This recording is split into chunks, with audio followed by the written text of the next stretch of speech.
জন্য ব্যাপারটা তা না। দেখো 2টা বছর একসাথে সংসার করছি, আমরা যখন যেটা বললাম যে সম্পর্ক যখন বিচ্ছিন্ন হয়ে যায় তখন আমরা একজন আরেকজনের খারাপই বলি, ভালো দিকটা বলা হয় না কখনো। ও যথেষ্ট ভালো ছিল অনেক অনেক ক্ষেত্রে, অনেক অনেক ব্যাপারে অনেক ভালো ছিল। অবশ্যই আমাদের তিনজনের সম্পর্কটা অনেক সুন্দর ছিল। যেগুলো আমি অনেক মিস করি, যে সত্য কথা, আমি এখন অনেক মিস করি, মানে অনেক অনেক সিচুয়েশন। বিশেষ করে ওই যে ওরা 203 যখন আসে না, ওদের সম্পর্কটা দেখি যে আমাদের সম্পর্কটা এরকমই ছিল। আমি জানি না কেন যে লাইভে এতগুলো মিথ্যা কথা বলছে আমাদের সম্পর্ক নিয়ে। যদি বলি, আমার দিক থেকে যদি বলতে হয়, আমি বলবো ওদের সম্পর্ক তো মানে আমার থেকেও অনেক বেশি ভালো ছিল, ওর আর হচ্ছে গেতা। বাট আমার দিক থেকে যদি বলি, মানে আমি একটা মানুষের সাথে 2টা বছর সংসার করতেছি, তার প্রতি একটুও কি ভালোবাসা কাজ করে নাই, কোনোদিন ভালোবাসি নাই, এটা কি হয়? ও বাসছে, আমিও বাসছি, ভুল বুঝাবুঝি হয়েছে, কোনো একটা সিচুয়েশন ক্রিয়েট হয়েছে, যে কারণে হয়তো আমরা আলাদা হয়ে গেছি। বাট স্টিল না, মিস করি, অনেক কিছু মিস করি, অনেক অনেক ভালো ব্যবহার আছে, অনেক অনেক ভালো ব্যাপার আছে। আমরা বিশেষ করে ভালোগুলাই মনে করি, দুষ্টমিগুলো খুব মিস করি, যে প্রচন্ড পরিমাণ দুষ্টমি করতে, এই ব্যাপারগুলো। এটা আমি তোমাদের ভাই অনেকগুলো বলি যে দেখো এখন এটা এই জিনিসটা হয়েছে থাকলে এটা করতো, এটা বলতো। যেমন আলিশার কালকে চুল বাঁচছি না, সব চুল নিয়ে এখানে, এটার অনেক ইচ্ছা ছিল যে আলিশার চুল, ও লাইভে যতই বলুক যে আলিশাকে ভালোবাসে না বা কিছু, আমি জানি ও আলিশাকে ভালোবাসে না বাসে, ওটা আমি তো মা, আমি জানি। ওই কথাগুলো বলছে তখন ওর চোখে পানি, আমি তো ওর কোনো ভিডিও দেখি না, বাট এটা একটা কাট সিন দেখছিলাম আমি, মেবি কি যেন একটা পেজে। তো তখন দেখছি ওর চোখে পানি টলটল করতেছে যখন বলতেছে যে আলিশা আমার কে। আমি জানি ও আলিশাকে কতটা ভালোবাসে, আর আলিশার ছবি কেন টানাই নাই, কারণ তাহলে ভাবছে হয়তো আমরা একটা খোটা দিব যে আমার মেয়ের ছবি দেখে এখন যেটা আমাদের মধ্যে হয়, আমি ওকে খোটা দেবো, আমাকে খোটা দেয়।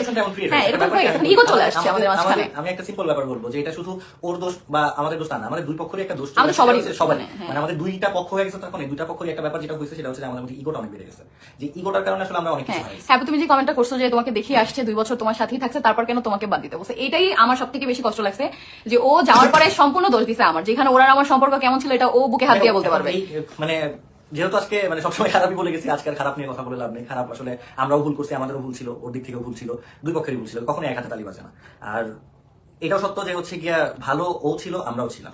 লাস্ট যেদিন হচ্ছে এই যে গ্যাঞ্জামটা হইলো, ওর মা রাগারাগি করলো, ওই দিন কিন্তু ও জানতো আমরা বাসায় যাবো, ওর সাথে কথা বলবো, ওকে আনার জন্যই কিন্তু ওই দিন আমরা গেছি। যে 203 বলো কোনো সিন ক্রিয়েটর করছে, আর ও যেটা করছে সম্পূর্ণ ভান করছে যে ও জানেই না। আর তোমাদের ভাইয়া যে ভুলটা করছে যে আয়াসকে নিয়ে নিচে নেমে গেছে, এই আমি টোটালি শকড যে ও কেন আয়াসকে নিয়ে আসলো। শুধু নিচে নিয়ে যাও না, ওদিন যে রাগারাগি করছে, আমার সাথে চিল্লাচিল্লি, আমি এটা সম্পূর্ণ ভুল করছে। এই ব্যাপারটা ওর সাথে পার্সোনালি কথা বলে আমি এই ব্যাপারটার জন্য সরি বলছি ওর কাছে, কারণ এটা ও ভুল করছে। ওইখানে দেখো ও গেছে মিউচুয়াল করতে, তাই না? আমরা তো উপরে উঠি না, হাত উপরে উঠছে, ও গেছে মিউচুয়াল করতে। আমি তো বলে দিছি যে সে মা, সে 5টা কথা বলবে। এখানে আমার মা একটু পাওয়ার ব্যাংক লাগবে, এখানে আমার মা থাকলে 5টা কথা বলতো, ঠিক আছে?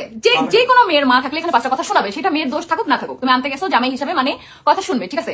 কিন্তু ও সেখানে ভুল করছে, ও ঠান্ডা থাকে না। আরিফ মামা কিন্তু ভিডিওতে দেখবো বারবার মিউচুয়াল করতে চাইছে যে রাতুল থাম, ওরা তো সবাই রাতুল বলে রাখে, রাতুল থাম, চুপ কর চুপ কর। আচ্ছা, সে মা, সে যতই রাগ করুক, যদি ওই সিচুয়েশনে পা ধরতো যে না আমার ভুল হয়েছে আম্মু, সে তো শাশুড়ি, তাই না? শাশুড়ি তো মায়ের সমতুল্য, যে আমার ভুল হয়েছে, আমি ওরে না নিয়ে যাবো না, আমার সন্তান, আমার বউ আমি ফেরত চাই, আমার ভুল হয়েছে, যা হয়েছে, আমি ডিভোর্স দিছি আগের মাথায় চল। সে কি রাগ করে থাকতে পারতো না? সে উল্টা এখানে যে দেখে, মানে তোমাদের ভাইয়া একটা জিনিস ছিল, ঠান্ডা মানুষ না, রং টাইমে যেতে।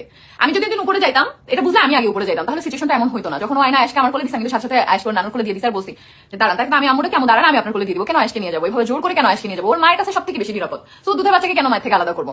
তো বলছি, পরে আমি টোটালি কোনো সিচুয়েশনই বুঝতেছি না, সবকিছু। পরে আমি রাজার ফোনে ভিডিওটা দেখছি, যে ভিডিও করে রাখছে, তখন আমি বিশ্বাস করো এখনো ইরফানে জিজ্ঞেস করো, কালকে রাতে তোমাদের ভাইয়ের সাথে রাগারাগি করছি, তুমি ওদিন সিনক্রেট কেন করলা? আয়েশার কথা চিন্তা করা উচিত ছিল, কিন্তু জানি না, ও ঠান্ডা মানুষ তো কিছু কিছু কথা শুনতে পারে না। বিশেষ করে ওর মা বাবা নিয়ে যদি কোনো কথা বলা হয়, ওই জিনিসগুলো নিতে পারে না, বুঝছো? আসলে এটা ছেলে হিসাবে সবাই এটা পাওয়ার ব্যাংক দাও, নিজে লাগাই উপরে